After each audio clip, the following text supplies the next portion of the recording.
વંદે ગુજરાત.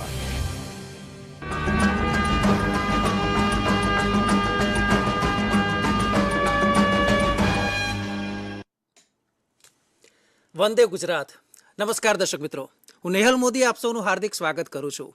દર્શક મિત્રો, આપણે વાત કરવી છે એક એવી યોજનાની કે જે કેન્દ્ર સરકાર અને વર્લ્ડ બેંકના સહયોગથી ગુજરાત સહિત દેશના ઉત્તર ભારતના અને ખાસ કરીને સૌરાષ્ટ્રમાં દક્ષિણ ગુજરાતની વાત કરીએ, દક્ષિણ ભારતની વાત કરીએ તો કર્ણાટક સુધી જે વિસ્તરેલી છે તે યોજનાની વાત કરવી છે. અને તે યોજના એટલે અટલ ભૂજલ યોજના. આ યોજના શું છે, તેનો હેતુ શું છે, અને તેમાં ખાસ કરીને સૌથી વધારે જે વિષય પર ભાર મૂકવામાં આવે છે એ છે water security plan. Water security plan છે તે શું છે તે પણ આપણે સમજવું છે. તો આ જ વિષય પર આજે આપણે વિસ્તૃત ચર્ચા કરીશું. લાઈવમાં અત્યારે જે પણ દર્શક મિત્રો છે તેમનું ફરી એકવાર હું સ્વાગત કરું છું. અને ચર્ચાને આપણે જ્યારે વિસ્તારથી આગળ વધારવી છે ત્યારે સ્ટુડિયોમાં, વંદે ગુજરાતના સ્ટુડિયોમાં અત્યારે ભાગ લેવા માટે આપણી સાથે ઉપસ્થિત છે શ્રી પિનાકીન વ્યાસ સાહેબ. તેમનો જો પરિચય આપવામાં આવે તો તેઓ અધિક્ષક ઇજનેરશ્રી, state programme management unit SPMU, Atal Bhujal Yojana, Atal જલ, ગુજરાત જળ સંપત્તિ વિકાસ નિગમ લિમિટેડ. તેઓ અત્યારે આપણી સમક્ષ ઉપસ્થિત છે. સાહેબ, આપનું ખૂબ ખૂબ સ્વાગત છે. નમસ્કાર. નમસ્કાર. તેવી જ રીતે જો વાત કરવામાં આવે તો આપણી સાથે જોડાયા છે આ જ સંસ્થાના social development expert Shri Alpesh જે પીઠવા, કે જેઓ અહીં સ્ટેટ પ્રોગ્રામ મેનેજમેન્ટ યુનિટમાં અટલ ભૂજલ યોજનામાં તેઓ સોશિયલ ડેવલપમેન્ટ એક્સપર્ટ તરીકેની ભૂમિકા નિભાવે છે. તો કાર્યક્રમની શરૂઆત કરીએ ત્યારે સૌપ્રથમ સર આપની પાસે આવવા માંગીશ. પિનાકીન સર, બહુ મહત્વપૂર્ણ છે કે દેશભરમાં અત્યારે આ યોજના છે તે ખૂબ જ સુંદર રીતે આગળ વધી રહી છે. તો દેશના જે રાજ્યોની વાત કરીએ, ગુજરાતના જે જિલ્લા છે તેની પસંદગી આપણે તેની વાત કરવામાં આવે તેની પહેલાં સૌથી પહેલાં આપણે દર્શક મિત્રોને એ માહિતી આપવી છે કે અટલ ભૂજલ યોજના તે શું છે, તેનો હેતુ શું છે અને તે કઈ સમસ્યાને હલ કરવા માટેની યોજના છે. સાહેબ, આપે પાયાનો પ્રશ્ન પૂછ્યો. અટલ ભૂજલ યોજના એ ભૂગર્ભ જળને લગતી યોજના છે. અત્યાર સુધીમાં બધા ખેડૂત મિત્રોને અને બધાને ખબર હશે કે સરકારની અનેકવિધ યોજનાઓ ચાલી રહી છે, ખાસ કરીને સરફેસ વોટર માટે. સરફેસ વોટર માટે એટલે જે સપાટી ઉપરનું પાણી છે એના માટે ખૂબ કામગીરી ચાલી રહી છે. સરકાર કામ કરી રહી છે, સ્વૈચ્છિક સંસ્થાઓ કામ કરી રહી છે, કોર્પોરેટ સેક્ટર પણ કામ કરી રહ્યું છે. પણ એ બધું કયા વિષયમાં કામ કરે? સપાટી ઉપરના પાણી માટે. ખાસ કરીને મોટા બંધો બાંધવામાં આવે છે, ચેકડેમો બાંધવામાં આવે છે, તળાવો કરવામાં આવે છે, ઊંડા કરવામાં આવે છે હયાત તળાવોને, અને અનેકવિધ પ્રવૃત્તિઓ. અરે ત્યાં સુધી કે નર્મદાના પાણીને નીચેથી ઉપરના વિસ્તાર ઉપર પણ પંપથી લઈ જઈ અને ખેડૂતોના ખેતર સુધી પાણી પહોંચાડવામાં આવે છે. આમ સિંચાઈના પાણી માટે સપાટી ઉપર તો ખૂબ કામગીરી થાય છે અને એની અંદર ઘણા નવા નવા અભિગમો પણ અમલમાં લાવવામાં આવ્યા છે. ધારો કે સહભાગી સિંચાઈ વ્યવસ્થા, એટલે કે સપાટી ઉપરના જળનું જે વ્યવસ્થાપન છે એમાં લોકોની ભાગીદારીને સમાવવાનો પણ પ્રયોગો કરવામાં આવ્યા છે.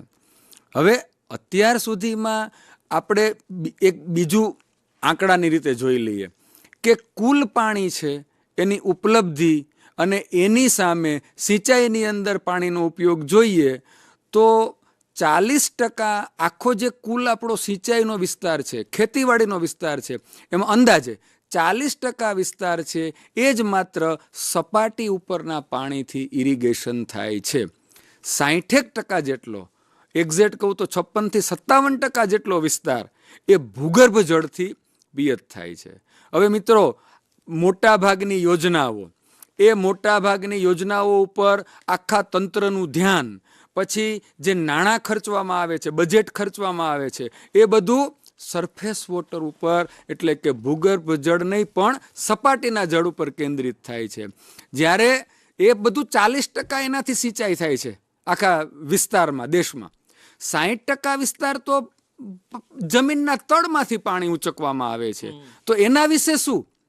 તો કેન્દ્ર સરકારે આ દિશામાં પહેલ કરી અને એ પ્રથમ વખત ભૂગર્ભ જળના સંચાલન માટે લોકભાગીદારીના સિદ્ધાંત સાથે સરકારે ખાસ્સા એવા બજેટની ફાળવણી કરી અને ભૂગર્ભ જળના સંચાલન માટે માનનીય પૂર્વ આપણા વડાપ્રધાન શ્રી અટલ બિહારી વાજપેયીના નામ ઉપરથી અટલ ભૂજલ યોજના અને સમગ્ર ભારતની અંદર 7 રાજ્યોમાં કે જ્યાં ભૂગર્ભ જળના પ્રોબ્લેમ વધારે છે અને એ જ રીતે જ્યાં ગુજરાતમાં પણ જ્યાં ભૂગર્ભ જળના પ્રશ્નો વધારે છે, જ્યાં સંવેદનશીલતા વધી ગઈ છે, ત્યાં દાખલ કરવામાં આવી છે. એટલે કે અટલ ભૂજલ યોજના એ આપણા દેશની અને રાજ્યની પહેલી એવી સરકાર પુરસ્કૃત યોજના છે કે જેમાં બહુ ગંભીરતાપૂર્વક ભૂગર્ભ જળના વ્યવસ્થાપનને હાથ ઉપર લેવામાં આવ્યું છે. બિલકુલ સાહેબ, જે પ્રમાણે આપે રજૂઆત કરી બહુ સ્વાભાવિક છે કે કેન્દ્ર સરકાર પુરસ્કૃત આ યોજના અને એક એવી યોજના કે જે થકી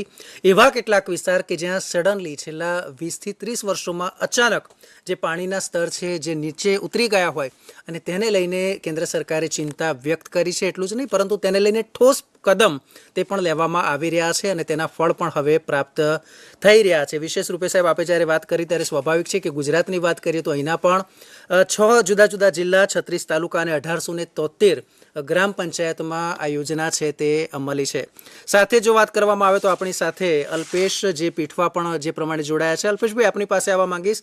એક બહુ સ્વાભાવિક છે કે જ્યારે વિષય પર આપણે ચર્ચા કરીએ છીએ ત્યારે દર્શક મિત્રોને પ્રશ્ન થતો હશે કે અમે દક્ષિણ ગુજરાતમાં છે અથવા તો અમે સૌરાષ્ટ્રમાં છે, અમે કચ્છમાં છે, અમે પૂર્વ ગુજરાતમાં છે, મધ્ય ગુજરાતમાં છે અને ઉત્તર ગુજરાતમાં છે, તો મોટાભાગના આપણા જિલ્લા છે તેની પસંદગી ઉત્તર ગુજરાતમાં જ કેમ?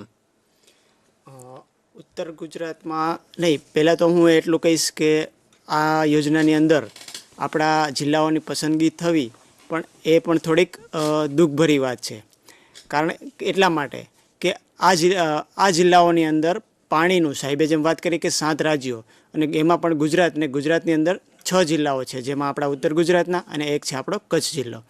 તો આ કચ્છ જિલ્લો અને આ 6 જિલ્લા ઉત્તર ગુજરાતના છે, જે આપણા બનાસકાંઠા, સાબરકાંઠા, ગાંધીનગર, મહેસાણા, પાટણ. આ જિલ્લાઓની અંદર પાણીનું સ્તર દિવસે ને દિવસે નીચે જતું જાય છે અને એની વોટર ક્વોલિટી જે છે એ દિવસે દિવસે બગડતી જઈ રહી છે. તો આ પરિસ્થિતિ હવે જો દિવસે ને દિવસે આ વસ્તુ ચાલુ રહે તો પછી એક દિવસ એવો આવે કે કાં તો જ્યાં ત્યાંના ગામ લોકો છે એને સ્થળાંતર કરી જવું પડે. એટલે જો આ જ પરિસ્થિતિ કન્ટિન્યુઅસ રહે તો એને હવે આપણે કેવી રીતના સુધારી શકાય?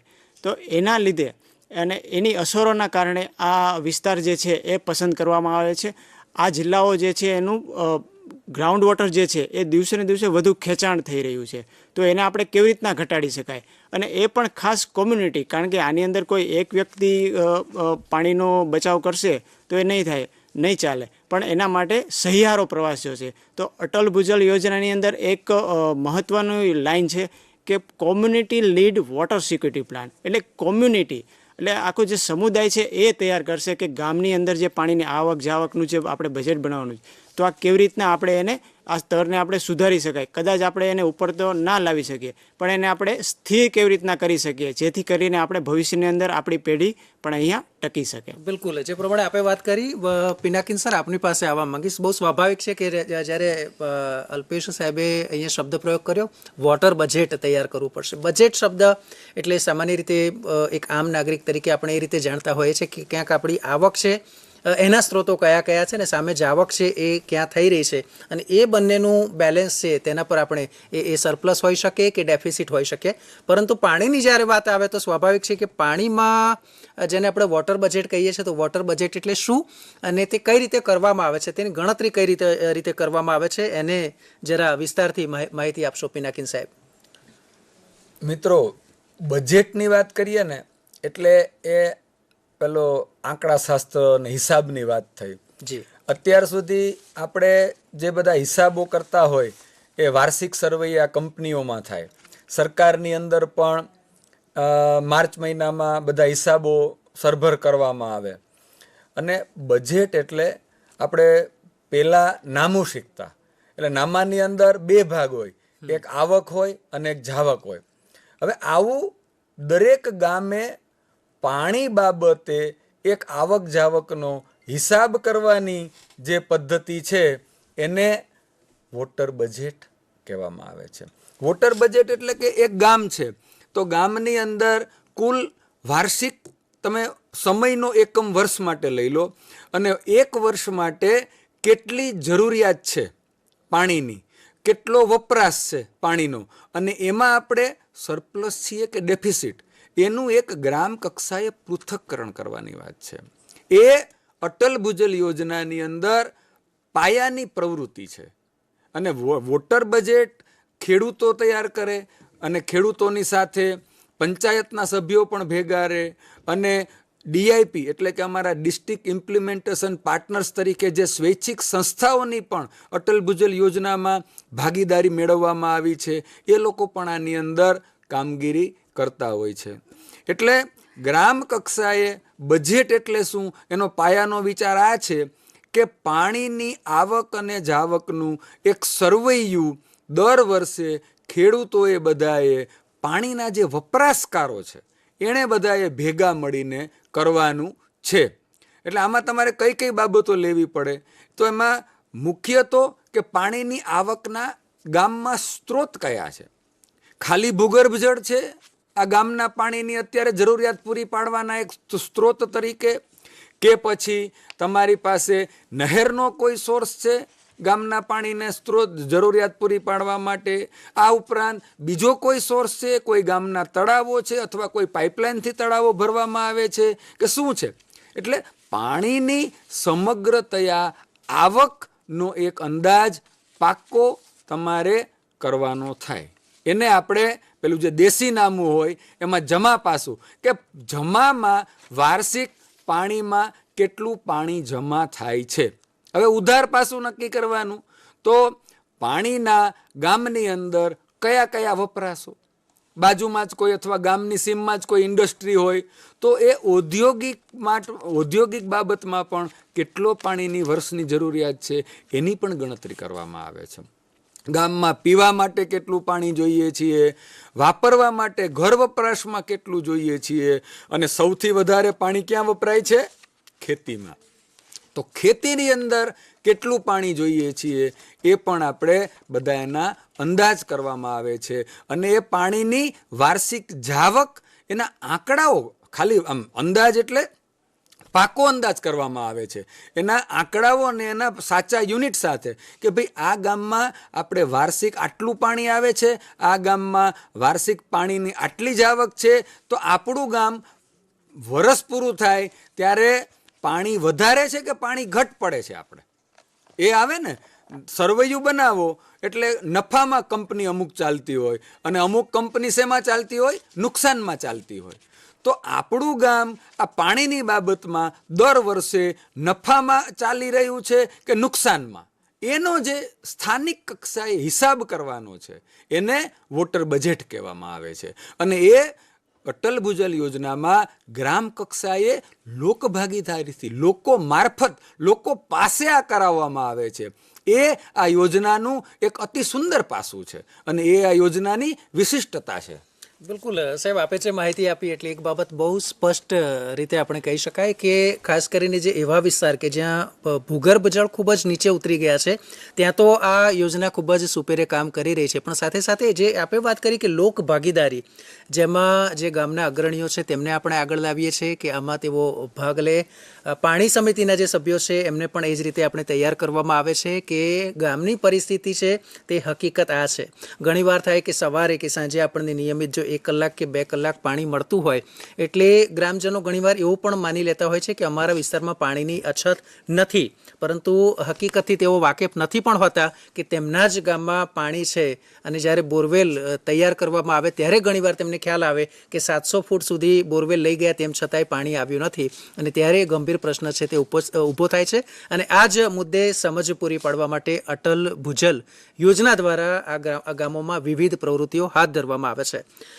અલ્પેશ સર, આપની પાસે આવવા માંગીશ. એક સ્વાભાવિક છે કે આ વિષય પર જ્યારે વાત કરીએ તો દર્શકોને થતું હશે કે આટલા બધા ગામડામાં આપણે તેનું કવરેજ હોય, આટલા તાલુકા આપણે કવર કરવાના હોય, આટલા જિલ્લા હોય, અને તેમાં પણ એ જ રીતે ગ્રામ્ય સ્તરે, તાલુકા સ્તરે, જિલ્લા સ્તરે એનું એક ઇમ્પ્લિમેન્ટેશન થતું હશે. તો દર્શકોને આપણે માહિતી આપવી છે કે આ સમગ્ર યોજનાનું અમલીકરણ કઈ રીતે થાય છે.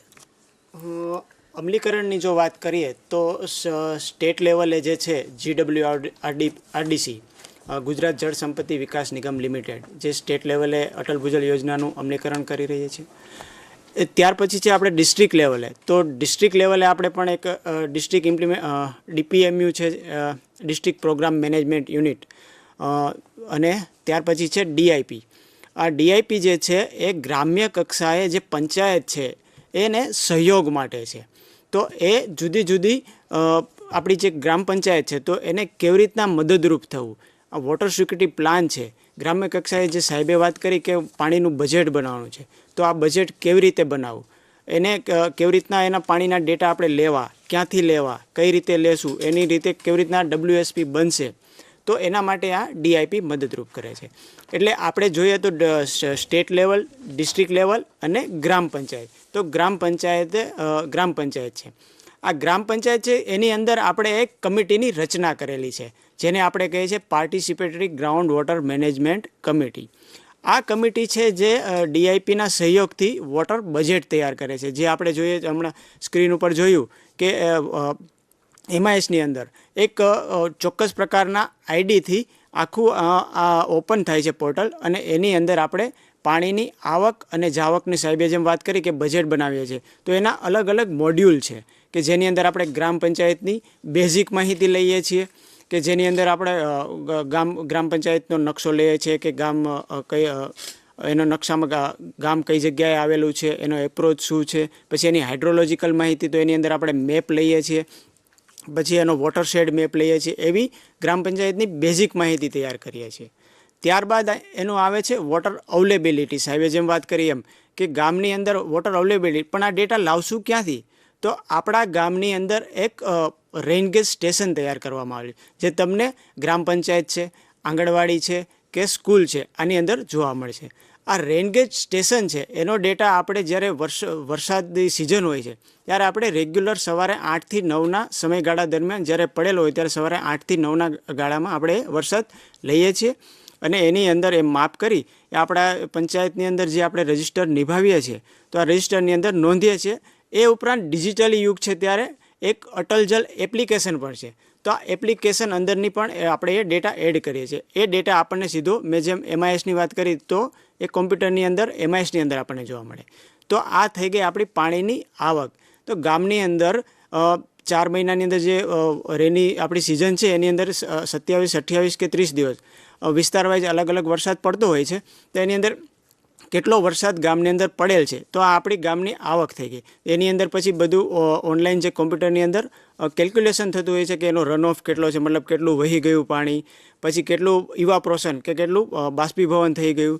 તો આ કેલ્ક્યુલેશન થઈને એક ડેટા આપણને મળે છે કે આ ગામની અંદર આ પાણીની આવક થઈ છે, જે આપણે મેપની અંદર જોઈ શકો છો તમે. જો તમને ગામ લોકોને આપણે આંકડાકીય રીતે જોવા જઈએ તો બહુ ખ્યાલ ન આવે, પણ જ્યારે આપણે સ્તંભ જોઈએ છીએ તો આપણને ખ્યાલ આવશે કે ગામની પાણીની આવક કેટલી થઈ છે, ક્યાં ક્યાંથી આવી, સરફેસ વોટર કેટલું છે, ગ્રાઉન્ડ વોટર કેટલું છે, કેટલો ઉપયોગ છે.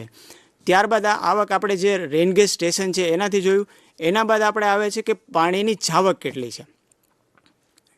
પાણીની જાવક, તો હવે પાણીની જાવક આપણે કેવી રીતના નક્કી કરીશું? તો પાણીની જાવક જે છે એ આપણે ગામની અંદર જુદા જુદા વિસ્તાર, આખો એરિયા જેમ કવર થાય એ રીતે એક ફ્લો મીટર લગાડેલું છે. તો આ ફ્લો મીટર શું કામ કરશે? આ ફ્લો મીટર જે છે એ ગામની અંદર પાણીની જે જાવક છે, મતલબ કેટલું પાણી આપણે ડ્રો કરી રહ્યા છે, તો એની અંદર પણ આપણે જોશું કે ગ્રાઉન્ડ વોટર કેટલું છે અને સરફેસ વોટર કેટલું છે. તો એ સરફેસ વોટર આપણે કેટલું નીકાળી રહ્યા. તો આ આપણું આવક થઈ ગઈ અને એની સામે આપણી જાવક થઈ ગઈ. તો આવી રીતના આપણે જે માળખું છે અને આવી રીતના એ ગ્રામ પંચાયત કક્ષાએ WSP તૈયાર કરવામાં આવે છે. મતલબ આ એની બેઝિક માહિતી થઈ ગઈ. બિલકુલ, જે પ્રમાણે આપણે વાત કરી એટલે એક બાબત બહુ સ્પષ્ટ છે કે એ દર્શકોને થતું હશે કે આ સમગ્ર સિસ્ટમ કઈ રીતે તૈયાર કરવામાં આવે છે. અગાઉ પિનાકિન સરે ખાસ વાત કરી કે ભાઈ વોટર બજેટ એ શું છે, શા માટે તેનો ઉપયોગ થવો જરૂરી છે, અને જે વિશેષ રૂપે એવા જે ગામ, એવા જે તાલુકા કે જિલ્લા કે જ્યાં અચાનક પાણી જ્યારે આજે 50 ફૂટ પહેલાં હતું અને હવે અચાનક 500, 700 કે 1000 ફૂટે પહોંચી ગયું છે, તો તેને માટે આ બજેટ સમજવું બહુ જરૂરી છે. કારણ કે આગળ પણ આપણે ભવિષ્ય માટે કોઈ ખર્ચ કરવો હોય તો જરૂરી છે કે અત્યારથી આપણે તે પ્રમાણેની આવકની વ્યવસ્થા કરવી પડે, અને તેવું જ કંઈક વોટર બજેટમાં છે. પિનાકિન સર, જે વિષય હતો તેમાં જ આપણે બજેટને લઈને થોડા આગળ વધીએ તો દર્શકોને એમ થતું હશે કે વોટર બજેટને અમલ કરવું છે, પરંતુ એના માટે કોઈ એવા વિશેષ ઉપકરણો ખરા કે જેનો ઉપયોગ કરવામાં આવે છે અને જેથી ખબર પડે કે અહીંયા આ પ્રકારનું ઇમ્પ્લિમેન્ટેશન કરવું પડશે? આ બહુ સારો પ્રશ્ન છે. ખાસ કરીને મિત્રો, ડેટાનું અટલ ભૂજલ યોજનામાં ખૂબ મહત્ત્વ આપવામાં આવ્યું છે. પાણીનું જ્યારે બજેટિંગ કરવાનું હોય ગ્રામ કક્ષાએ, તમે જ્યારે બજેટ બનાવતા હોય ત્યારે તમારી પાસે સાચી આંકડા જોશે, સાચા, કે આપણા ગામમાં કેટલો વરસાદ પડ્યો, ગામમાં, તાલુકામાં નહીં, જિલ્લામાં નહીં. જિલ્લાના આંકડા તમને મળી જશે, તાલુકાના આંકડા તમને સરકારી સંસ્થામાંથી મળી જશે, પણ ગામમાં કેટલો વરસાદ પડ્યો એ તમે ક્યાંથી લાવશો? ઘણીવાર એવું બને છે કે જિલ્લાની સરેરાશ કોઈ પર્ટિક્યુલર ગામમાં નથી હોતી. તાલુકામાં જે સમગ્ર વરસાદ પડે છે એ સરેરાશ જે છાપવામાં આવે છે એ કોઈ પર્ટિક્યુલર ગામમાં વરસાદ નથી હોતો. અને ઉલટું પણ બને છે કે એક ગામમાં વરસાદ છે, આજુબાજુના 2 ગામમાં વરસાદ છે, જે સમગ્ર જિલ્લામાં નથી. તો આપણા ગામમાં કેટલો વરસાદ પડે છે એના માટેનો સાચો રિયલ ટાઈમ ડેટા આપણને ઉપલબ્ધ થાય એના માટે આ અટલ ભૂજલ યોજનાની અંદર એક ઉપકરણ દરેક ગામને સરકારી ખર્ચે આપવાનું નક્કી કરવામાં આવ્યું છે, અને એ છે મેન્યુઅલ રેનગેજ. એટલે કે એ આખું એક જે વૈજ્ઞાનિક રીતે બનેલું ઉપકરણ આવે છે, અને એ અત્યારે દરેક ગામમાં, દરેક પંચાયત પાસે અથવા તો કોઈ એવી જગ્યાએ કે જ્યાં સાચા વરસાદના આંકડા ત્યાંથી ગામ લોકો જ પ્રાપ્ત કરી શકે એના માટે એક રેનગેજ લગાવવામાં આવ્યું છે. આવું જ એક બીજું મહત્વનું ઉપકરણ છે એ ફ્લો મીટર. જેમ અલ્પેશભાઈએ વાત કરી કે સિંચાઈના માટે પાણી વપરાય છે, પણ હવે આખા ગામમાં ખરેખર કેટલું પાણી વાપરવામાં આવે છે? હવે કોઈ કે અમે જીરું વાવ્યું છે ને કોઈ કે અમે ઘઉં વાવ્યા છે, કોઈ કે અમે મગફળી વાવી છે ને કોઈ કે અમે મકાઈ વાવી છે. આમ અલગ અલગ સિઝનમાં અલગ અલગ પાકમાં એ પણ પાછી જમીનની પ્રત પ્રમાણે પાણીની રિક્વાયરમેન્ટ અલગ હોય. કાળી ચીકણી જમીનમાં ઓછા પાણી આપવા પડે અને ઊંડા પાણી આપવા પડે, જ્યારે રેતાળ જમીનમાં છીછરા પાણી આપવા પડે પણ એની સંખ્યા વધારે આપવી પડે.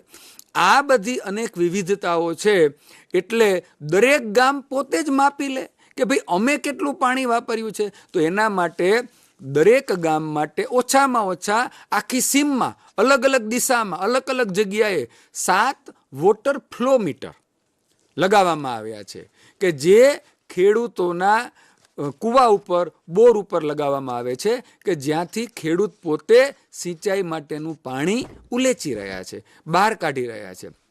એટલે ભૂગર્ભ જળમાં આવા 7 જગ્યાએ ફ્લો મીટર હોય, એના રીડિંગ લેવામાં આવે. એ મેન્યુઅલ છે, એટલે એમાં એક આંકડો ફરે ફ્લો મીટરમાં, એટલે 1000 લીટર પાણી જમીનમાંથી બહાર નીકળ્યું. આ ગુજરાતમાં જે આપણે લગાવ્યા છે એ ફ્લો મીટર એ પ્રકારના છે કે એમાં એક ડાયલ ઉપર એક રાઉન્ડ ફરશે એટલે 1000 લીટર પાણી બહાર આવશે. તો આવા 7 જગ્યાએથી ગામમાં એવું ફ્લો મીટરના ડેટા પ્રાપ્ત કરવામાં આવે વર્ષ દરમિયાન, અને એ ડેટાની સરેરાશ લેવામાં આવે કે આપણા ગામે ખરેખર કેટલું પાણી સિંચાઈમાં વાપરે છે. એટલે સાચો ડેટા, રિયલ ટાઈમ ડેટા પ્રાપ્ત થાય એના માટે અટલ ભૂજલના ખર્ચે ફ્લો મીટર દરેક ગામમાં લગાવવામાં આવ્યા છે. ત્રીજું એક મહત્વની બાબત છે કે પાણીના લેવલ ઊંડા જાય છે, અથવા તો તમે કંઈ પ્રવૃત્તિ કરો છો એના કારણે પાણીના લેવલ વધી રહ્યા છે. તો આ માપવાનું છે કે નહીં એમ, તો આ પણ ગામની અંદર એક કૂવો નક્કી કરવામાં આવે છે, અથવા તો પીઝોમીટર સરકારી ખર્ચે બનાવવામાં આવે છે. પીઝોમીટર એટલે એક એવો ટ્યુબવેલ કે જે સરકારી ખર્ચે માત્ર અને માત્ર પાણીના લેવલ અને પાણીની ગુણવત્તા માપવા માટે જ એક બનાવવામાં આવે છે. એમાંથી પછી એ કોઈ એમ કે એમાંથી પાણી નિયમિત ઉલેચવાનું ને એવું કંઈ નહીં.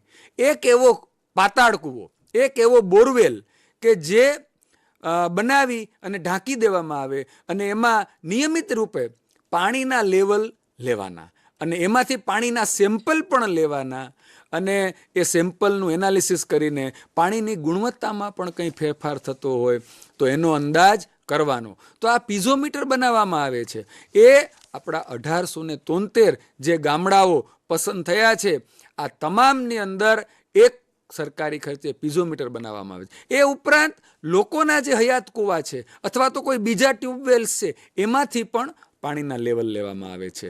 આ લેવલ લેવા માટે વોટર લેવલ સાઉન્ડર નામનું એક માપપટ્ટી અને એની નીચે એક લોખંડનો પ્રોબ હોય છે એટલો, એ આખો આમ નીચે તમારે ટ્યુબવેલમાં ઢાંકણું ખોલી અને અથવા તો ઓપન વેલમાં ખુલ્લા કૂવામાં ઉતારવાનું, અને જ્યારે એ પ્રોબનો નીચેનો મેટાલિક પાર્ટ પાણીની સપાટીને સ્પર્શશે ત્યારે એમાંથી બીપ અવાજ આવશે.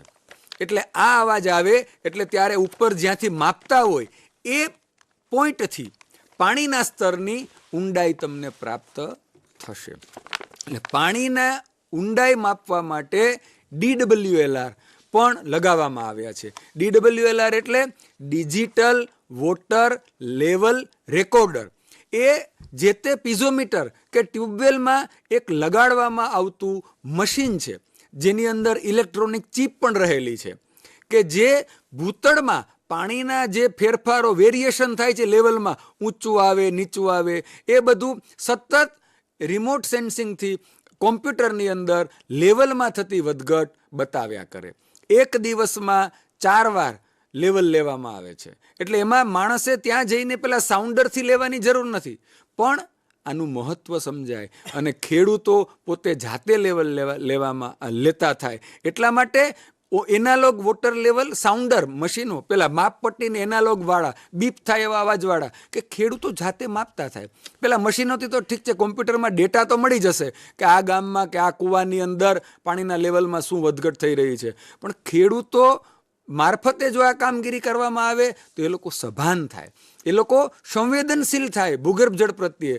અને એટલા માટે આ પણ આપવામાં આવ્યું છે. અને છેલ્લે પાણીની ગુણવત્તા ગામની અંદર માપવા માટે એક કીટ આપવામાં આવી છે. એ કીટ 5 પ્રકારના પાણીના ગુણવત્તાના સ્ટાન્ડર્ડ એ માપી આપે છે. એ માટે જરૂરી તમામ ઇન્સ્ટ્રુમેન્ટ અંદર છે, અને પાણીની ગુણવત્તા માપવા માટેના અમુક રિએજન્ટ એટલે કે કેમિકલ હોય છે, એ પણ અટલ ભૂજલના ખર્ચે દરેક ગામમાં આપવામાં આવે છે. એટલે ગામની અંદર પંચાયતમાં બધા લોકો ભેગા થઈ અને એ લોકો પાણીના સેમ્પલ જે લાવે ગામની સીમના અથવા તો ગામના, એ સેમ્પલમાં 5 પેરામીટર સુધી તો ગામની અંદર જ લોકો જ જાતે જ માપી લેશે. અને સમયાંતરે જો માપતા જાય તો એમને ખબર પડે કે આપણી ગુણવત્તાની અંદર પાણીમાં સુધારો થાય છે કે પાણી બગડતું જાય છે. ધારો કે pH વેલ્યુ એટલે કે પાણીમાં એસિડિટી કેટલી છે કે આલ્કલિનિટી કેટલી છે, એ માપવા માટે આ જે કીટ આપી છે એનાથી થઈ જાય છે. તો આવા 5 એટલે આટલા બધા પ્રકારના ઇક્વિપમેન્ટ અટલ ભૂજલ યોજના અંતર્ગત દરેક ગામની અંદર આપવામાં આવ્યા છે. અને દરેક ગામની અંદર એક CRP એટલે કે કોમ્યુનિટી રિસોર્સ પર્સન એ નીમવામાં આવ્યો છે. અને એ કોમ્યુનિટી રિસોર્સ પર્સન છે એનું મુખ્ય કામ આ છે કે આ 5 જે ઇન્સ્ટ્રુમેન્ટ છે એના રેગ્યુલર રીડિંગ લે, નિયમિત રીડિંગ લે, એના રજિસ્ટરો નિભાવે, અને સાચો ડેટા જ્યારે વોટર સિક્યુરિટી પ્લાન બનાવવાનો હોય ત્યારે એની અંદર એ ડેટા આધારિત એનું પૃથક્કરણ કરીને આખો વોટર સિક્યુરિટી પ્લાન બને. મિત્રો, ડેટા ઉપર અને સાચા ડેટા મળે એટલા માટે સરકારે ખૂબ મહત્વનું કામ કર્યું છે અટલ ભૂજલની અંદર. અને ભવિષ્યમાં આ જે ગામડાઓમાં અત્યારે ડેટા કલેક્ટ કરવામાં આવે છે એ ડેટાના આધારે ભવિષ્યની સરકારી યોજનાઓના આયોજન પણ બની શકે. આ એટલા મહત્વના ડેટા સાબિત થશે. એટલે આ ઇન્સ્ટ્રુમેન્ટ, એના આધારિત ડેટા કલેક્શન કરવા માટે CRPને તૈયાર કરવામાં આવ્યા છે. કોમ્યુનિટી રિસોર્સ પર્સન, એને સઘન તાલીમો આપવામાં આવી રહી છે. અને એ તાલીમમાં આ એક મુખ્ય વિષય હોય છે કે તમારા ઉપકરણો છે એ કેવી રીતે ચલાવવા, કેવી રીતે એના રીડિંગ લેવા અને કયા ફોર્મેટમાં ક્યાં લખવાના, એ બધું સમજાવવામાં આવે છે. એટલે ખાસું એક બહુ મહત્વનું અને સારું કામ થઈ રહ્યું છે. દરેક ગામમાં આ છે, બધાએ આનો રેગ્યુલર લાભ લેવો જોઈએ અને આનો ઉપયોગ કરવો જોઈએ. તો બિલકુલ જે પ્રમાણે પિનાકિન સરે વાત કરી, સ્વાભાવિક છે કે સાહેબે મેન્યુઅલ રેનગેજ એ શું છે, તેનો ઉપયોગ ગ્રામ્ય સ્તરે કઈ રીતે કરવામાં આવે છે તેની વાત કરી. પીઝોમીટર છે તે શું છે, તેના ફાયદા શું છે, કઈ રીતે કયા સ્થળે પીઝોમીટર ફિટ કરવામાં આવ્યું તેની પણ સમજ પૂરી પાડવામાં આવી છે. તેવી જ રીતે ફ્લો મીટર છે, કારણ કે આપણે જાણીએ છીએ કે ખૂબ જ ઝડપથી જે બોરવેલમાંથી જે પાણી ખેંચવામાં આવી રહ્યું છે, તો એ પણ આપણે માપીએ છીએ કે કેટલું પાણી ચોમાસાનું આપણા ગામનું પાણી ગામમાં ઉતરે છે અને કેટલી ઝડપથી આપણે તેને ખેંચીએ છીએ. તો તે માટે ફ્લો મીટર એ ખૂબ જ મહત્ત્વનું ભાગ ભજવે તેવું એક ઉપકરણ છે. અને સાથે સાથે જે સાહેબે વાત કરી કે કોમ્યુનિટી રિસોર્સ પર્સન કે જે આપણે કી પર્સન કહી શકીએ, જે અટલ ભૂજલ યોજનાના જે સ્ટેક હોલ્ડર છે તેમાંનું એક મહત્ત્વનું ઘટક એ કોમ્યુનિટી રિસોર્સ પર્સન છે. તો તેની પણ સાહેબે ખૂબ જ વિસ્તારથી વાત કરી. એક બાબત એ પણ આવે કે જ્યારે આ સમગ્ર મુદ્દાની વાત કરીએ ને ત્યારે મહિલાઓની ભાગીદારી એ શું, એ કેવી રીતે થઈ શકે એની જો ચર્ચા કરીએ તો એક બાબત બહુ સ્વાભાવિક છે કે મહિલા સવારે ઉઠે અને ત્યારથી રાત્રે સૂવે ત્યાં સુધી પાણીનો એક પ્રકારે કહેવાય કે તેના જીવનનું એક અભિન્ન અંગ રહેલું છે. કારણ કે સવારે ઉઠે ત્યારથી આપણી પાણીની જરૂરિયાત શરૂ થઈ. મહિલાઓની વાત એટલા માટે કરીએ છીએ કે સામાન્ય રીતે ભારત દેશમાં એવું ચલણ વધારે જોવા મળે છે કે પાણીની જે જવાબદારી છે તે મોટે ભાગે મહિલાઓ ઉઠાવે છે. એવું નથી કે પુરુષ પણ એમાં સહયોગ નથી કરતા, પુરુષની પણ એટલી ભાગીદારી છે, પરંતુ વિશેષ રૂપે જ્યારે પાણીની વાત આવે તો મહિલાઓ સીધી રીતે સંકળાયેલી છે તેવું આપણે કહી શકાય. સવારે ઉઠીને પાણી ભરવાનું હોય, રસોડાનું પાણી ભરવાનું હોય, બાથરૂમમાં નહાવા માટેના પાણીની વ્યવસ્થા, કપડાં માટેના પાણીની જરૂરિયાત, આ બધામાં ક્યાંક ને ક્યાંક પાણી છે એના વગર આપણું જીવન અધૂરું રહે છે. ઇવન શાળાએ બાળકોને પણ મોકલવાના હોય તો આપણે તેને નહીં ધોઈને તૈયાર કરીને પછી મોકલીએ છીએ. આ બધી જ પ્રક્રિયામાં પાણી છે એ ખૂબ જ મહત્ત્વનું અંગ છે અને મહિલાની ભાગીદારી તેમાં ખૂબ જ જરૂરી છે. ત્યારે કેટલાક ચોક્કસ આંકડા પણ આપણે આપીશું કે જેના માધ્યમથી આપણે ખ્યાલ આવે કે ઘરગથ્થુ ઉપયોગમાં પાણીની જરૂરિયાત કયા ક્ષેત્રમાં કેટલી રહેલી છે. તેની જો વાત કરવામાં આવે તો પીવાના પાણી તરીકે જો આપણે વાત કરીએ તો રોજિંદુ આપણે જે પાણીનો ઉપયોગ લઈએ છીએ એક કુટુંબ, તો 4% જેટલો ઉપયોગ પાણીનો એ પીવાના પાણી તરીકે થતો હોય છે. તેવી જ રીતે રસોડામાં વાત કરવામાં આવે, રસોઈમાં વાત કરવામાં આવે તો લગભગ આખા દિવસનું જે પાણી આપણે વાપરતા હોય તેનો 8% ઉપયોગ તે રસોડાના પાણી તરીકે આપણે તેનો ઉપયોગ કરીએ છીએ. તેવી જ રીતે નહાવા ધોવા માટેની વાત કરવામાં આવે તો લગભગ 29%, એટલે આપણે કહી શકાય કે જે સૌથી વધારે હિસ્સામાં જે ગણાય છે તેમાં નહાવાના પાણી તરીકે આપણે તેનો ઉપયોગ કરીએ છીએ. સામાન્ય રીતે આપણે જાણીએ છીએ કે એક વ્યક્તિ છે 2 થી 3 ડોલનો ઉપયોગ કરતા હોય, ધારો કે 20 લીટરની એક બાલદી હોય અને 3 ડોલનો ઉપયોગ કરતા હોય તો 60 લીટર જેટલું થાય. અને ક્યાંક આપણે એ પણ જોઈએ છે કે જો ફુવારાથી નાહવામાં આવતું હોય તો તેનું વધારે પાણી વપરાય છે, તેની પણ આપણે ચર્ચા કરવી છે. કપડાં ધોવા માટે પણ એટલું જ મહત્ત્વનું છે, લગભગ 10% જેટલું પાણી આપણે કપડાં ધોવા પાછળ જતું હોય છે. ટોયલેટની સફાઈ માટે વાત કરવામાં આવે તો એમાં લગભગ સૌથી વધારે 39% જેટલો ઉપયોગ થાય છે. તેવી જ રીતે ઘરની સાફ સફાઈ અને બાગ બગીચામાં 10%, આમ કુલ મળીને 100% ઉપયોગ આપણે કરતા હોય છે. પરંતુ જો તેનો યોગ્ય રીતે ઉપયોગ કરવામાં આવે તો ચોક્કસથી આપણે કહી શકાય કે તેમાં પણ આપણે પાણીની બચત 30 થી 40% જેટલી આપણે કરી શકીએ છીએ. કઈ રીતે બચત કરી શકાય તેના કેટલાક આંકડા મારી પાસે છે, તે પણ હું આપને દર્શાવવાની કોશિશ કરીશ. તેની જો વાત કરવામાં આવે તો કઈ રીતે આપણે મહિલાઓ છે તે ઘરમાં જે પાણીનો વપરાશ છે તે બચાવી શકે તેની વાત કરીએ. ફુવારાથી જો સ્નાન કરવામાં આવે છે તેની વાત કરીએ તો લગભગ 100 લીટર જેટલું પાણી વપરાતું હોય છે. શું કરી શકાય? તો ફુવારાની બદલે જો આપણે બાલદીથી નાહવામાં આવે તો લગભગ 18 લીટર જેટલું જ પાણી વપરાય છે. એટલે અહીં કહી શકાય કે 82 લીટર જેટલા પાણીની આપણે બચત કરી શકીએ જો આપણે ફુવારાને બદલે બાલદીથી નાહવાનું રાખીએ તો. તેવી જ રીતે ઘણીવાર આપણે એ પણ જોઈએ છે કે સતત નળ ચાલુ રાખીને સ્નાન કરવામાં આવતું હોય છે, ત્યારે લીટરમાં 40 લીટર જેટલો તેનો ઉપયોગ થાય છે. પરંતુ તેની બદલે જો બાલદીથી સ્નાન કરવામાં આવે તો 18 લીટરમાં તે કામ પતી જાય છે. એટલે કે અહીં 22 લીટરનો બચાવ થાય છે પ્રતિ વ્યક્તિએ. ટોયલેટમાં જે ફ્લશ કરવામાં આવે છે, જે જૂની સિસ્ટમ હતી તે અનુસાર માત્ર 20 લીટર જેટલું ફ્લશમાં પાણી જતું હોય છે, પરંતુ નવી જે ફ્લશ સિસ્ટમ છે તેની વાત કરીએ તો તેમાં 6 લીટર ઉપયોગ થાય છે. એટલે કે 14 લીટરની બચત અહીં આપણે કરી શકાય છે જૂની પદ્ધતિની કોમ્પેરમાં. ખાસ કરીને જો દાઢી કરવાની વાત આવે તો ઘણીવાર આપણે જોઈએ છે કે જે નળ ખુલ્લો રાખીને દાઢી કરતા હોય છે અને ઘણીવાર આપણે એ ટમ્બલરમાં પાણી લઈને કરતા હોય છે. તો લગભગ જે 10 લીટર જેટલો નળ ચાલુ રાખીને કરીએ તો થાય છે, પરંતુ ટમ્બલર ભરીને આપણે કરીએ તો માત્ર 1 લીટરમાં તે કામ પતી જતું હોય છે. નળ ચાલુ રાખીને જો બ્રશ કરવાની વાત આવે તો તેમાં 10 લીટર જેટલો પાણીનો વ્યય થાય છે, પરંતુ ટમ્બલર ભરીને આપણે જો બ્રશ કરીએ તો માત્ર તે કામ 1 લીટરમાં આપણે કરી શકીએ. મતલબ કે અહીં 9 લીટર જેટલી બચત અહીં શક્ય છે.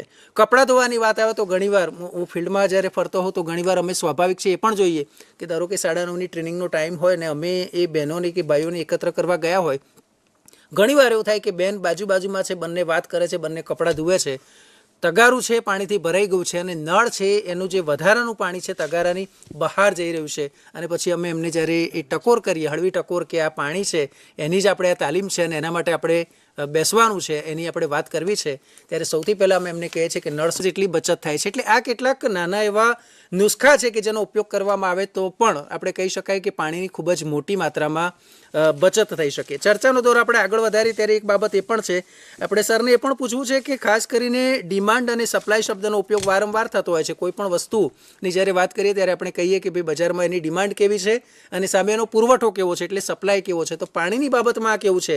પાણીની ડિમાન્ડ સાઈડ એટલે શું, પાણીની સપ્લાય સાઈડ એ કોને કહેવાય તે પણ આપણે સમજીએ. Pinakin sir.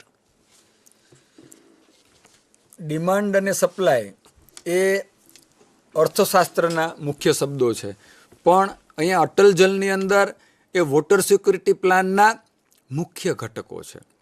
Water security plan ગ્રામ કક્ષાએ બને, આ બધા ડેટા એકત્ર થાય, એના આધારિત આખું જે ગણતરીઓ થાય અને પછી ગામની અંદર પાણીની જરૂરિયાત છે એ સામાન્ય રીતે એવું જોવામાં આવે છે કે માંગ વધારે છે પણ પુરવઠો ઓછો છે, એટલે કે પાણીનો વપરાશ ગામમાં વધારે થાય છે પણ એની સામે જે સપ્લાય થવો જોઈએ, એટલે કે ગામની અંદર જે પાણી મળવું જોઈએ એ ઓછું છે. એટલે કે આપણે આપણા પાણીના ભરેલા ભંડારમાંથી ઉલેચીને એ આપણો સ્ટોર, જે ભૂતકાળનું પાણી જમીનમાં નીચે સ્ટોર થયું છે ભૂગર્ભમાં, એ આપણે ઉલેચી રહ્યા છીએ.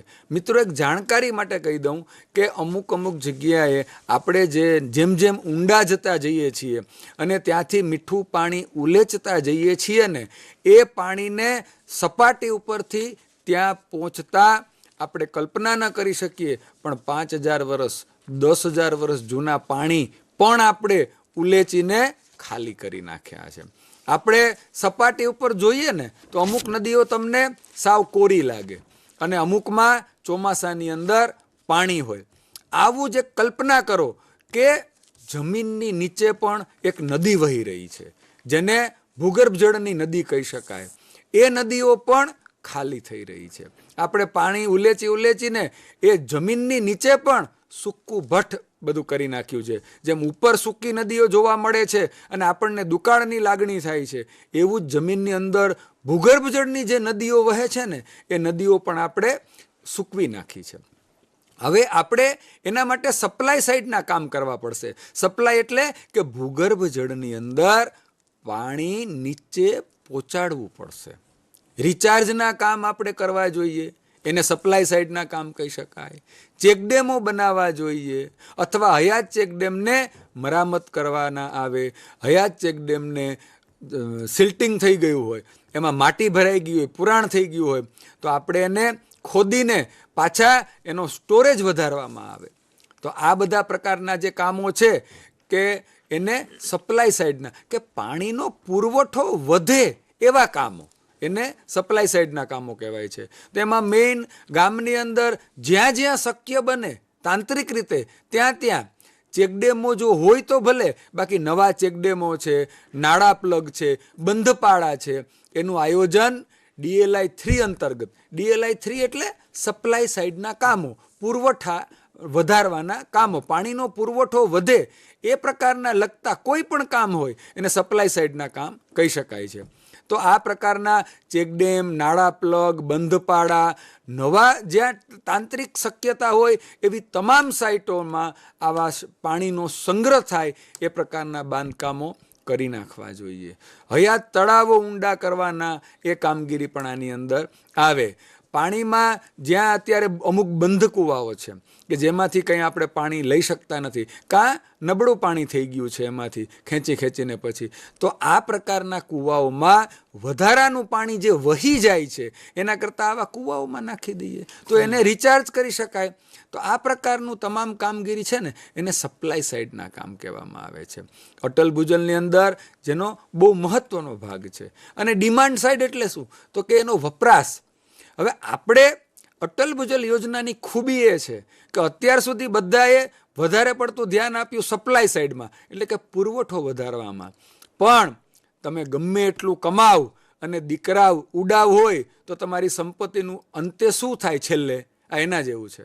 તો દીકરાઓને સમજણ આપવી અને કરકસરયુક્ત રીતે જીવન જીવે તો એ સંપત્તિમાં વધારો થતો જાય છે.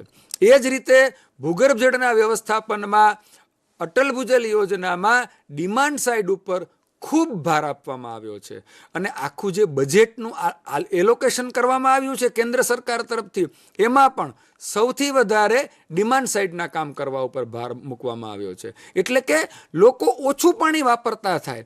ખાસ કરીને સૌથી વધારે પાણી ખેતીમાં વપરાય છે, તો ખેતીમાં ઉત્પાદન ન બગડે એ આપણે ધ્યાન રાખવાનું છે. ઉત્પાદન પૂરતું મળવું જોઈએ. આપણે એમ નથી કહેતા કે તમે ઉત્પાદન ઘટાડી દો, પણ જ્યાં બચાવી શકતા હોય ત્યાં કેવી રીતે પાણી તમે બચાવી શકશો? તો આ માટે ડ્રીપ અને સ્પ્રિંકલર ખાસ કરીને ગુજરાતની અંદર ખૂબ પ્રમોટ કરવામાં આવે છે. અને એ ઉપરાંત પાણી બચાવવા માટેની ઘણી પ્રયુક્તિઓ, ધારો કે ખેતરને સમતળ કરવું, લેન્ડ લેવલિંગ કરવું, પછી એક ક્યારો છોડીને બીજા ક્યારામાં સિંચાઈ કરો, એ પ્રમાણે પણ પાણી બચશે.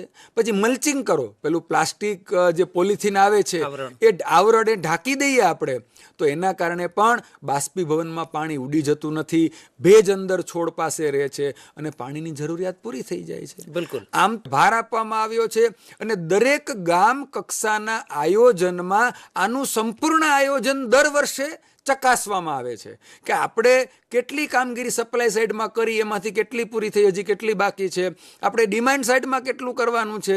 ગામનો કોઈ પણ ખેડૂત ડ્રીપ અપનાવતા સિવાય ચૂકી જવો ન જોઈએ, રહી ન જવો જોઈએ. એ પ્રમાણે શક્ય હોય ત્યાં સમગ્ર વિસ્તાર ડ્રીપ અને સ્પ્રિંકલરમાં આવરી લેવાનું ડિમાન્ડ સાઈડનું મહત્વનું આયોજન વોટર સિક્યુરિટી પ્લાનમાં કરવામાં આવે છે.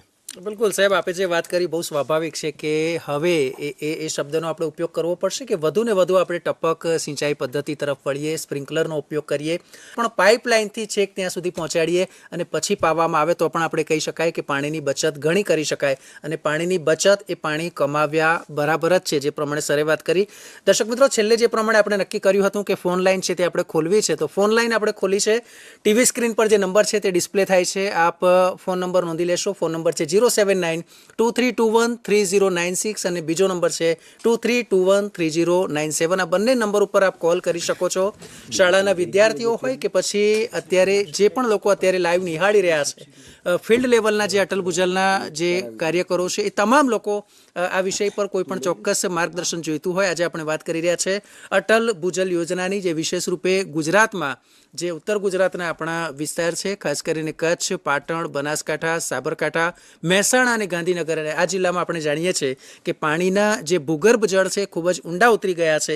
તો તેને કઈ રીતે આપણે ઉપર લાવવા પ્રયાસ કરી શકીએ, ખેતીમાં કઈ રીતે આપણે પાકની ફેરબદલી કરી શકીએ, કેવા પાક વાવીએ કે જેને ઓછા પાણીની જરૂર હોય અને તેમ છતાંય સારું ઉત્પાદન આપી શકે, તેની આપણે વાત કરવી છે. અને એટલા માટે વિશેષ રૂપે જો વાત કરવામાં આવે તો એની આપણે ચર્ચા કરી રહ્યા છે. તો ફરી એકવાર આપણે જણાવું છું, ટીવી સ્ક્રીન પર જે આપણી જે ફોન નંબરની જે લાઈન છે તે ખુલી ગઈ છે, જેના પર આપ કોલ કરી શકો છો. નંબર એકવાર ફરી જણાવી દઉં, 07923213096, 23213097. આ નંબર પર આપ કોલ કરી શકો છો. ચર્ચાનો દોર આપણે આગળ વધારીએ.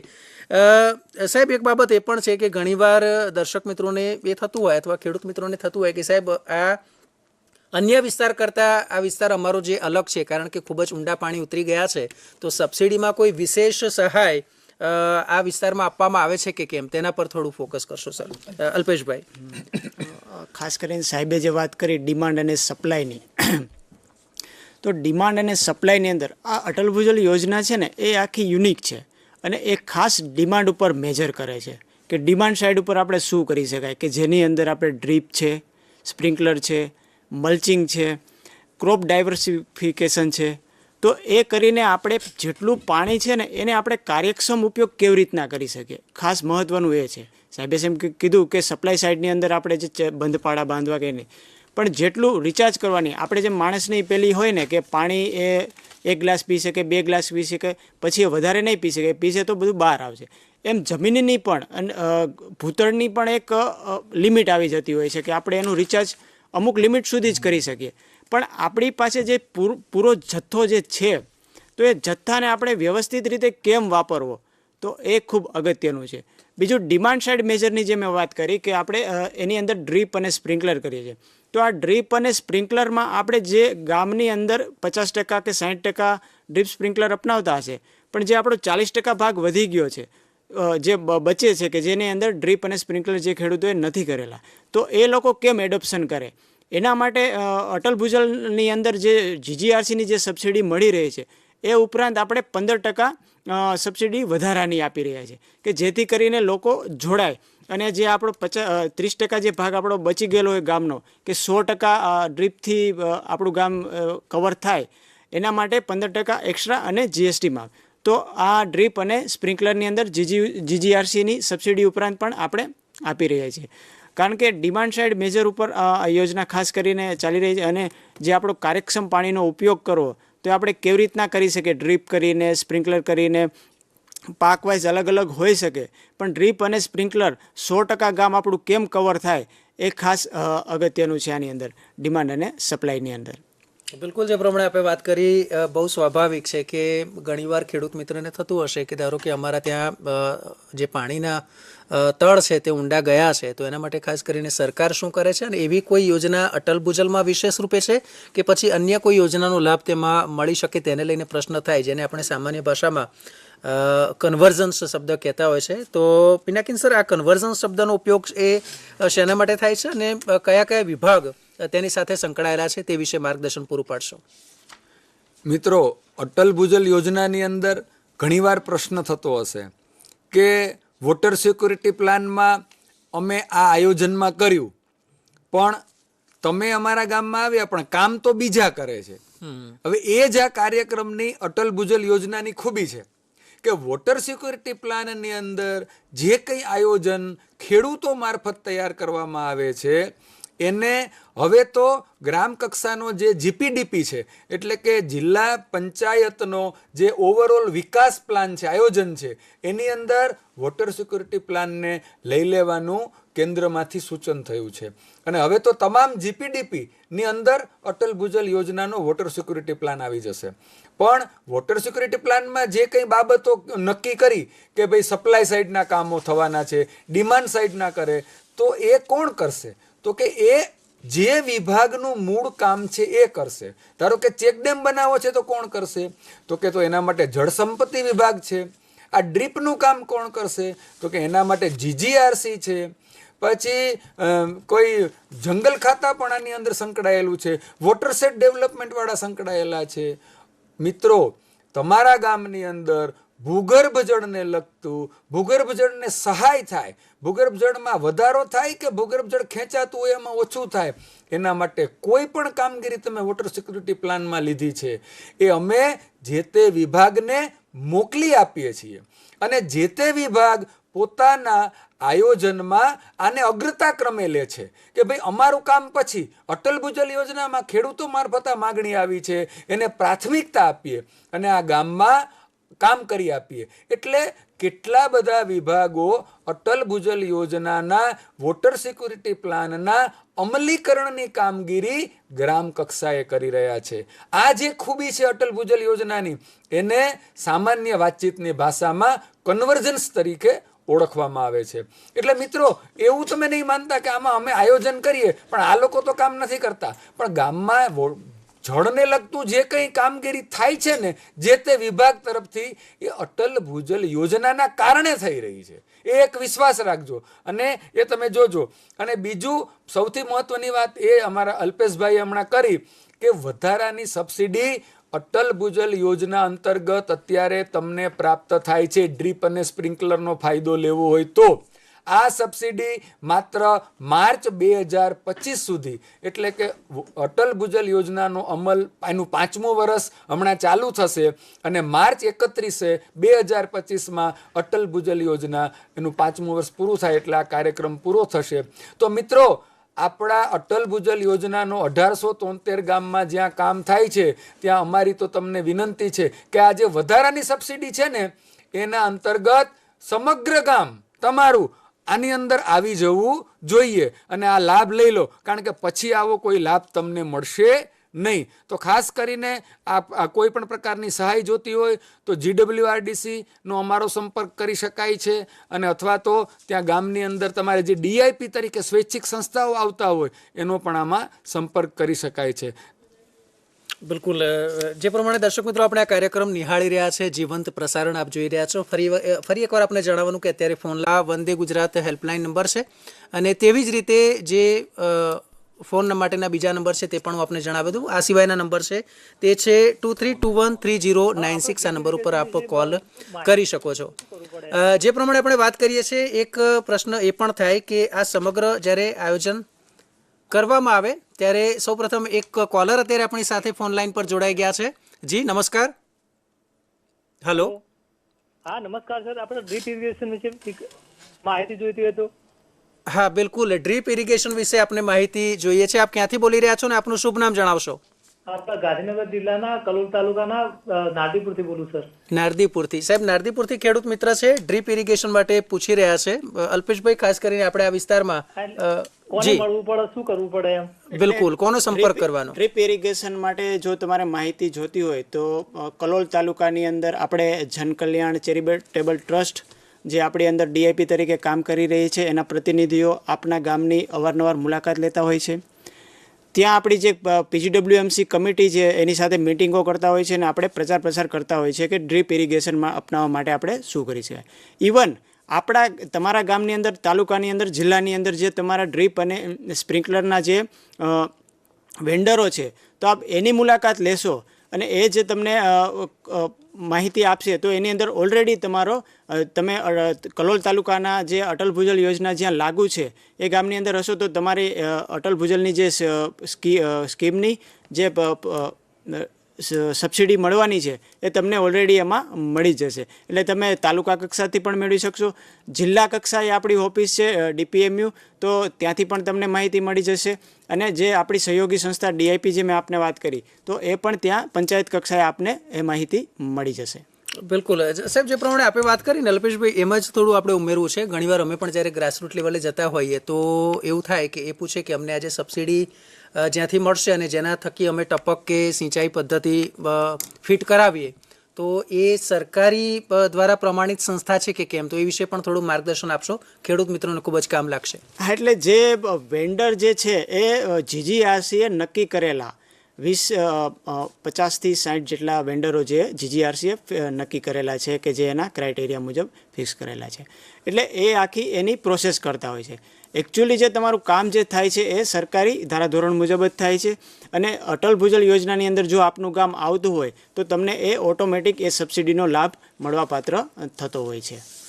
બિલકુલ, સમયની મર્યાદા છે પણ તેમ છતાં એક પ્રશ્ન આપણે ખાસ લેવો અને સમજવો જરૂરી છે. પિનાકી સર, આપની પાસે આવવા માંગીશ. એક તો આ જ્યારે આપણે પ્રોજેક્ટની વાત કરીએ છીએ ત્યારે હંમેશા કહીએ છીએ કે આ એક પ્રોજેક્ટ છે જે રિઝલ્ટ ઓરિએન્ટેડ પ્રોજેક્ટ તરીકે એને જોવામાં આવે છે, તો એ કઈ રીતે અને સાથે સાથે સમયની મર્યાદા છે તો દર્શક મિત્રોને આપણે આ વિષય પર સંદેશ પણ પૂરો પાડીશું કે ખાસ કરીને તેઓ શું કરી શકે કે જેનાથી જળનો બચાવ થાય અને વધુ માત્રામાં જળ છે તેનો સંગ્રહ કરી શકાય.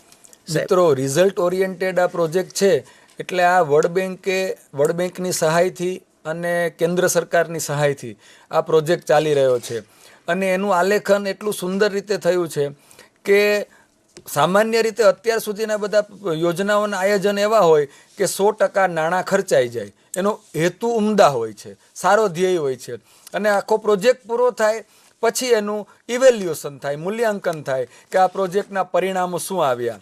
આ યોજનાની અંદર શરૂઆતથી જ જેમ જેમ પરિણામ મળતા જાય એમ તમને પૈસા મળતા જાય છે. બાકી આપણે પ્રોજેક્ટ લઈને બેસી ગયા એટલે આપણે આ કાર્યક્રમની અંદર સમગ્ર પૈસા મળી જશે એવું નથી. જો પરિણામ દેખાય અને એટલે પ્રોગ્રામ ફોર રિઝલ્ટ કહેવામાં આવે છે. તમે રિઝલ્ટ આપો અને નાણાં મેળવો. જે રાજ્ય વધારે સારું કામ કરે એને કેન્દ્ર સરકાર તરફથી વધારે પૈસા મળવાના છે. એટલે બહુ સુંદર રીતે આલેખિત એક આ યોજના છે. આને તો આના જેવી યોજના તો હજી આવી નથી અને હવે કદાચ હવેની બધી યોજનાઓમાં આ જ પ્રકારે અમલમાં આવવું જોઈએ એવું આપણું માનવું છે. અને ખાસ કરીને બસ છેલ્લે એ જ કહેવાનું કે અટલ ભૂજલ યોજનાનો લાભ તમામ પ્રકારે આપ લઈ લેશો. ખાસ કરીને આ જે સબસિડી છે કે જેમાં આપણને 22% જેટલો આ તમને પેલો 12% જીએસટીનો લાભ મળશે અને વધારાની 15% સબસિડી મળશે. એમ કરીને 15 ને 12 27% જેટલો જે લાભ જે ખાસો એવો થાય 30,000 રૂપિયા જેવો જે લાભ દરેક ખેડૂતને મળશે એ અત્યારે માર્ચ 25 સુધીમાં લઈ લેવો જોઈએ. એવી એક મારી ખાસ બધાને અપીલ છે. અને વોટર સિક્યુરિટી પ્લાન અત્યારે અપડેટ કરવાનો સમય થઈ ગયો છે. બધા મિત્રો પોતાનો બનાવેલો વોટર સિક્યુરિટી પ્લાન જોવે ગામમાં અને એને સંપૂર્ણ રીતે અત્યારે સુધારી નાખે. તમારા ગામમાં જે કંઈ કરવા જેવા કામ છે એ બધા અંદર લઈ લેજો. એના ડિમાન્ડ સાઇડના પણ લઈ લેજો અને સપ્લાય સાઇડના પણ લઈ લેજો. અને અત્યારે 15 માર્ચ સુધીમાં આપણે વોટર સિક્યુરિટી પ્લાન પૂરો કરી અને ઓનલાઈન સબમિટ કરવાનો છે, જમા કરવાનો છે. અને તમે જે અત્યારે કામકાજમાં આ લેશો, આ બધા કામો, એ બધા આવતા વર્ષમાં એટલે કે એપ્રિલ પછી સીધા એ તમારા ગામમાં કામો ચાલુ થઈ જશે. એટલે અત્યારે બધા રસ લેજો અને વોટર સિક્યુરિટી પ્લાન ખાસ સારી રીતે બનાવજો. આપ સૌને અમારા તરફથી શુભેચ્છાઓ. તો બિલકુલ પિનાકીન વ્યાસ સર તેમજ અલ્પેશભાઈ પીઠવા આપ બંને સાહેબ અહીંયા જોડાયા અને દર્શક મિત્રોને આજે વિષય પર માહિતી આપી તે બદલ આપ બંનેનો ખૂબ ખૂબ આભાર.